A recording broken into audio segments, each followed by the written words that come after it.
DXDC Radyoman Report. Igo na lang ni Piyong ang usa ka survivor sa landslide sa Masaranga si Ronel Dialoha ug sa hilom na ngayog pasaylo siyang pamilya tungod siya nagtuo nga makabsa na siya sa kinabuhi samtang nagapadayon ang pagdahili sa yuta. Sa pakiginabi sa DXD sa Arman Davao kang Dialoha nga trabahante sa Apex Mining, iyang giangkon nga gidawat na niyang daan nga malubong siyang buhi sa landslide sa dihang wala siya nakaambak gikan siyang gisakyang bus. Kaya nga nagod ko na, patay na ko. Kaya nga naman ko sa kong nahuna na. Nahuna na ko sa kong anak ba, gagawa na. Nahuna ko na, iluagit ko ninyo, patay na ko karon.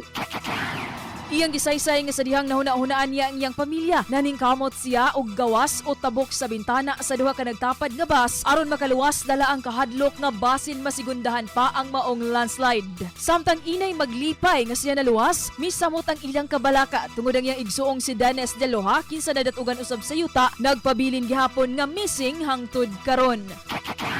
Na-contact naman ko sa, nakita naman ko sa mga parente sa Tagum nga, okay na ko ba, kung kuya na lang sila ko ang problema nga, kamag ko ba nga maka-update ko sa may balita ito niya nga, ang sa nakati sa karon, dawat ko na ko, nga, wala na siya, pero nagulong na po ko na, basi tabunan man galing siya, pero may nakaharang lang nga, kung sa ba dyan, ang mga buta nga, hindi siya makakisat ba, na ginawa pagyapon siya, anak, hindi siya kagawa, guys, na nakulong lang, anak, akong nauna, Kasama mo sa balita og serbisyo publiko. Radyoman Ivy Parido, Tatak, Armen. RMN News. Diretso Balitang Metro Davao.